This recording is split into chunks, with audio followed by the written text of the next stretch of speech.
The Mysterious Intern. Kabanata 11. Nang marinig ang pag-aalinlangan ng mga doktor, gustong magpaliwanag si Brian Ye.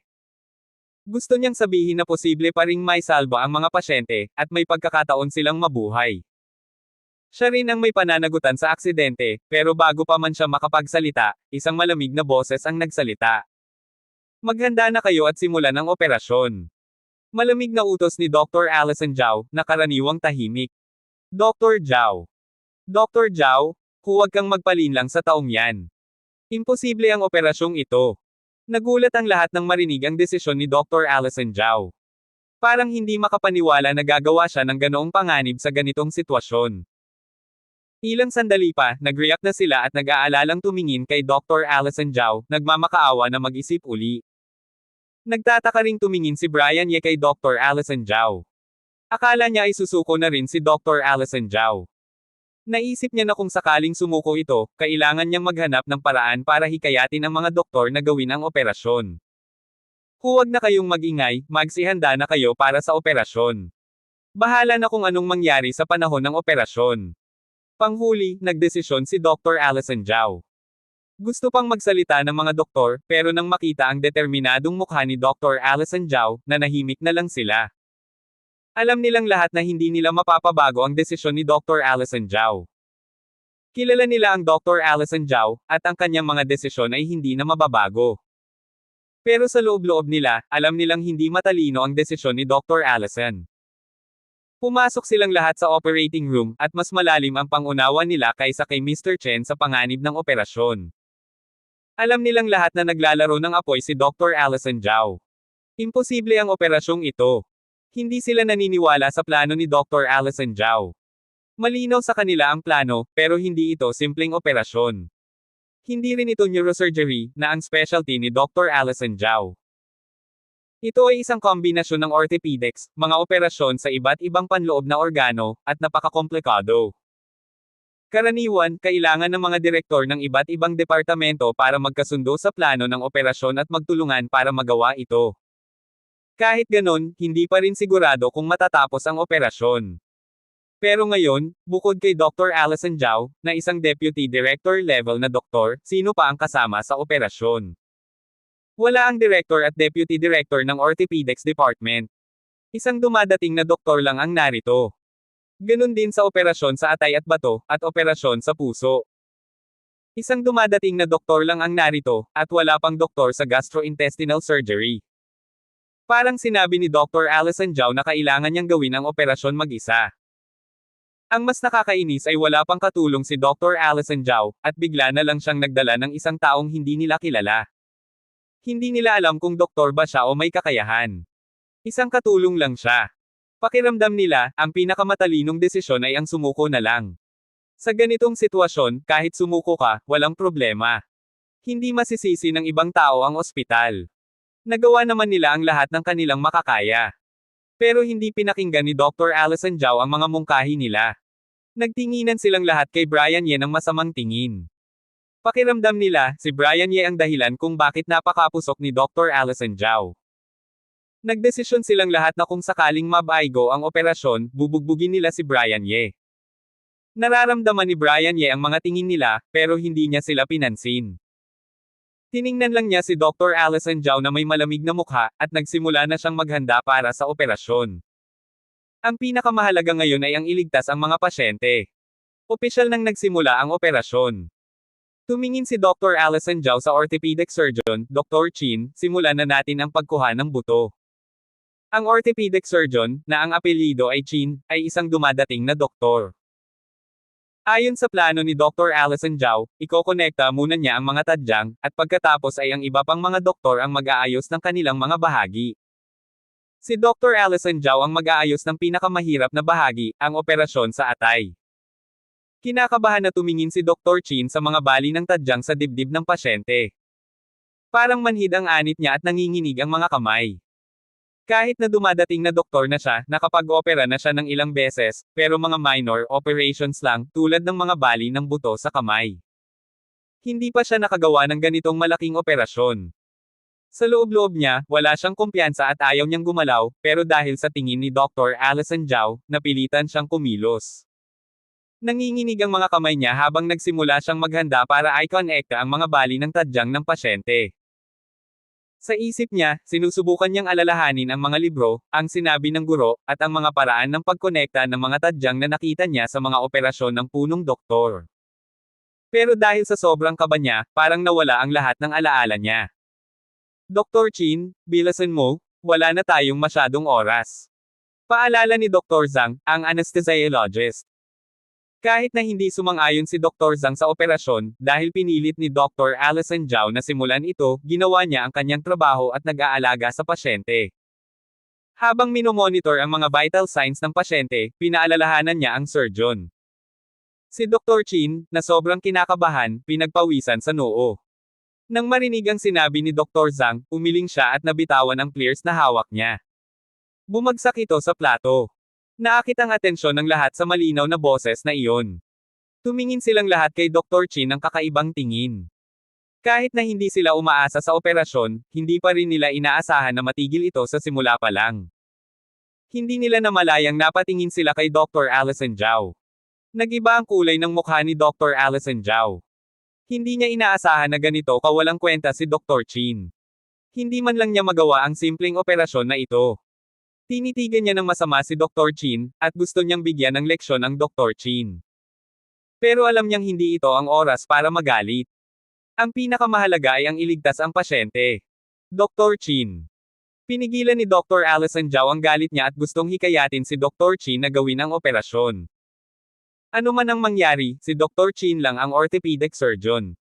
Para maisalba ang pasyente, kailangan niyang magawa ang orthopedic surgery. Pagkatapos, maaari na nilang gawin ang iba pang mga hakbang. Kung hindi, mabibigo ang lahat.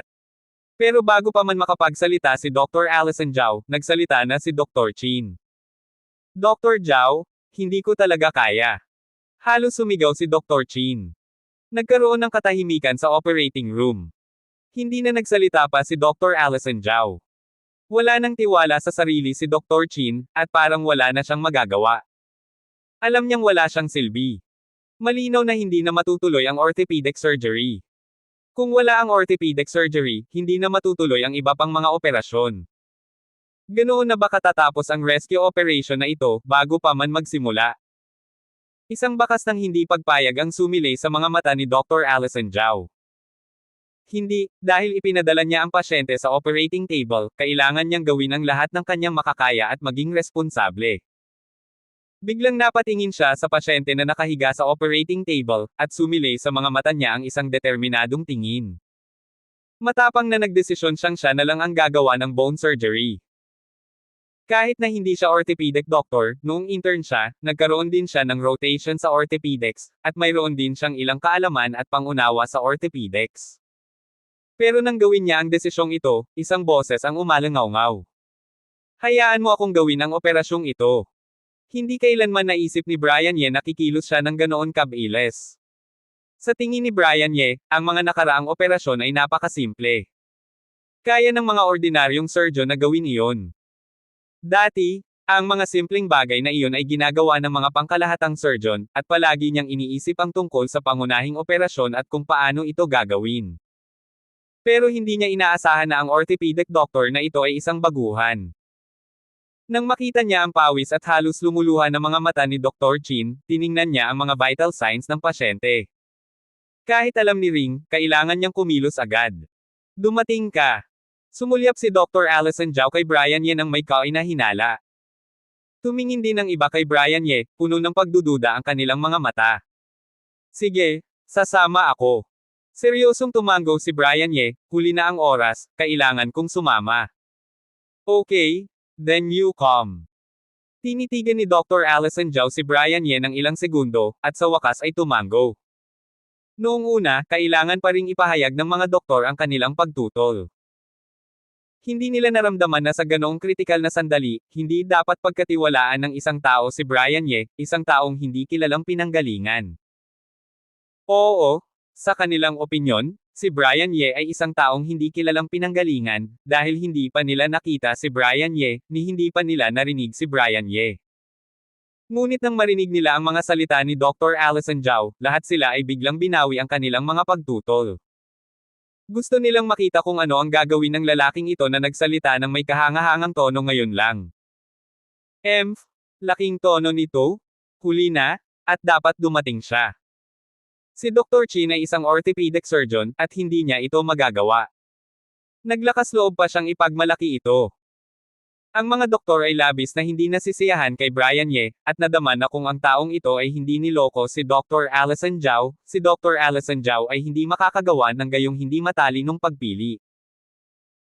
Ngayon, nang makitang pinahintulutan ni Dr. Allison Zhao si Brian Ye na kumilos, lahat sila ay tumingin kay Brian Ye na may masayang ekspresyon, at lahat sila ay naghihintay sa kanilang mga puso upang makita kung anong uri ng pangit na drama ang magagawa ni Brian Ye. Sa oras na iyon, tingnan si Dr. Zhao, anong ekspresyon? Iniisip ba ng batang ito na napakasimple ng operasyong ito? Si Dr. Chin mula sa Orthopedics Department ay nanunuya pa sa kanyang puso. Sa kanyang puso, siya ang pinaka-hindi komportable at hindi komportable kay Brian Ye. Ang mga salita at ekspresyon ni Brian Ye ay tila sa kanya ay parang nakikipag-away. Ganon din ang mukha niya, kung hindi maganda gagawin niya. Huli na ang oras, kailangan ba niyang gawin ito? Sino siya sa tingin niya? Sa tingin ba niya ay orthopedic specialist siya sa ospital? Bilang isang orthopedic surgeon, alam ni Dr. Chin ang sitwasyon. Alam niya na hindi ganoon kadali ang koneksyon ng mga tadyang. Sa ganitong sitwasyon, pakiramdam niya, kahit dumating ang direktor ay baka hindi niya magawa ng maayos. Hindi lang siya naniniwala kay Brian Ye, isang lalaking hindi kilalang pinanggalingan, na magaling. Hindi pinansin ni Brian Ye ang mga tingin ng mga taong iyon. Sa totoo lang, hindi niya napansin ang mga titig nila ngayon. Buong bumagsak ang kanyang tingin at atensyon sa mga sugatan sa operating table. Ganito ang ugali niya. Sa sandaling siya ay nakatayo sa harap ng operating table, ang kanyang atensyon at enerhiya ay agad na binanggit 12 puntos, lahat ay nakatutok sa pasyente sa operating table. Matapos maingat na pagmasdan ang sitwasyon ng mga sugatan, nagsimulang gumalaw ang kanyang kamay. Ang kanyang mga galaw, tila, sa una ay hindi mabilis. Bagamat alam niya na ang oras ay apurahan at bawat minuto ay nakikipagkarera, alam din niya na sa oras na ito, hindi siya dapat masyadong mabilis, ngunit dapat na mag-ingat, dahil kung ang isa ay hindi mag-iingat, maaari itong makapinsala sa pasyente. Nang makita ang maingat na paggalaw ni Brian Ye, lahat ng tao sa operating room ay agad na nagpakita ng mapanuksong tingin. Bagamat hindi sila mga orthopedic surgeon, lahat sila ay mga surgeon pagkatapos ng lahat. May common sense pa sila. Sa kanilang opinyon, ang pamamaraan ni Brian Ye, mukhang sobrang maalog, katulad nila, at ang mukha ni Dr. Chin ay nagpakita ng panunuya. Parang wala lang talaga tong pasaway na to. Sa bilis niya, natatakot ako na wala pa ring buto. Matapos ang koneksyon, ang mga nasugatan ay maaring namatay sa operating table. Gayunpaman, saglit lang, hindi napigilan ang tingin ng kanilang mga mukha na tumahimik. Ang kanilang mga mata ay nagsimulang lumaki, at ang kanilang mga mata ay napuno ng hindi kapani-paniwalang mga ekspresyon. Si Brian Ye sa operating table ay nagsimulang igalaw ang kanyang mga kamay ng mabilis. Ang kanyang pamamaraan ay napakahusay, payat na mga daliri, patuloy na nag-shuttle pabalik-balik, kumonekta, tumagos sa mga kuko. At saka pabilis ng pabilis ang mga galaw niya. Kahit na pakiramdam nila ay hindi nila ito nakikita. Ang lahat ay parang gumaganap, nakakasilaw. Paano ito posible? Ang mga tingin ni Dr. Chin ay ganap na natigilan habang pinagmamasdan niya ang mga galaw ni Brian Ye, ang kanyang mga mata ay napakalaki na ang kanyang mga mata ay malapit ng mahulog, ang kanyang bibig ay nakabuka rin, at ang kanyang mga mata ay tila nakakita ng isang multo. Paanong napakahusay ng mga galaw ng lalaking ito? Paano nagagawa ng lalaking ito ng napakabilis? Kahit ang director nila. Hindi lang ang director nila, kundi ang kilalang expert ay hindi ito kayang gawin ng ganoon kabilis noong intern siya sa ospital. Napakabilis niya, dapat hindi siya magaling, siguradong magkakamali siya ng ganito. Si Dr. Chin ay patuloy na inaaliw ang kanyang sarili ng ganito. Ang ibang mga doktor ay lubos ding natulala sa mga galaw ni Brian Ye. Ang aksyon ba na ito ay aksyon pa rin ng tao? Kaya mo bang gawin ito ng napakabilis? Hindi nagtagal, kahit ang surgical nurse na katabi niya ay hindi makapasa sa mga gamit. Maging si Dr. Allison Zhao ay hindi napigil ang manatili ng ilang sandali, at hindi rin niya inaasahan na napakahusay ng pamamaraan ng paghahati ng buto ng lalaking ito. Ang taong ito ba ay isang doktor ng orthopedics? Isang ideya ang pumasok sa kanyang isipan. Sige. Ngunit sa sandaling ito, tumigil si Brian Ye sa kanyang mga galaw at ibinaling ang kanyang tingin sa mga doktor na ganap na natulala sa kanyang tabi. Sa susunod, magpapatingin ako sa mga doktor. Bagamat talagang gusto ni Brian Ye na kumpletuhin ang operasyon ng mag-isa, hindi ito maaantala at mas malaki ang pagkakataong mailigtas ang pasyente, ngunit ang dahilan ay hinayaan pa rin ni Brian Ye na kontrolin ito. Pagkatapos ng lahat, hindi ito ang kanyang home court. Kung tutuusin, hindi magandang bagay na manalo sa boses ng master. Bilang karagdagan, kung gagawin niya ito ng mag-isa, ang pagkonsumo ng enerhiya at tibay ay magiging napakalaki pagkatapos ng madla. Kaya naman, kapag may oras, umaasa pa rin siyang kunin ang mga iyon, hayaan silang gawin ang simpleng repair surgery. Tiningnan din ni Dr. Allison Zhao ang iba pang mga doktor. Ayon sa paunang plano ni Dr. Allison Zhao, ang susunod na hakbang ay ang pag-aayos sa puso ng operasyon sa puso. Ang mga doktor ng operasyon sa puso ay biglang nakabawi mula sa pagkabigla sa mga mata ng lahat at naglakad sa operating table na kinakabahan. Ngunit tulad ni Dr. Chi ng orthopedic surgery, ang cardiosurgeon na siya ring attending doctor ay hindi pa nakakita ng ganoong kalaking eksena. Ilang sandali pa, nanatili siya sa harap ng operating table, hindi alam kung saan magsisimula. Sa pagtingin sa performance ng heart surgery doctor, ang mukha ni Dr. Allison Zhao ay naging sobrang pangit. Hindi ito magagawa ng isang orthopedic surgeon, at ngayon, imposible rin para sa isang tagalabas. Baka puro basura ang mga doktor dito. Sa pagkakataong ito, hindi man lang nag-abala si Dr. Allison Zhao na makipag-usap sa doktor sa labas ng kanyang puso. Inihanda na niya ang kanyang sarili para pumunta sa labanan, kasabay ng kanyang paghahanda para sa labanan, napagpasyahan niya sa kanyang puso na kailangan niyang gumawa ng magandang mungkahi tungkol sa ospital sa kanyang pagbabalik. Ito ay kinakailangan upang magsagawa ng isang reorganisasyon ng mabangis. Sa isang kritikal na sandali na tulad nito, paano matutugunan ng isang doktor na ganap na hindi nasisiyahan ang sitwasyong pang-emergency? Hayaan mo akong gawin ito. Ngunit si Dr. Allison Zhao ay walang oras na kumilos. This time, nag-ambala na naman siya.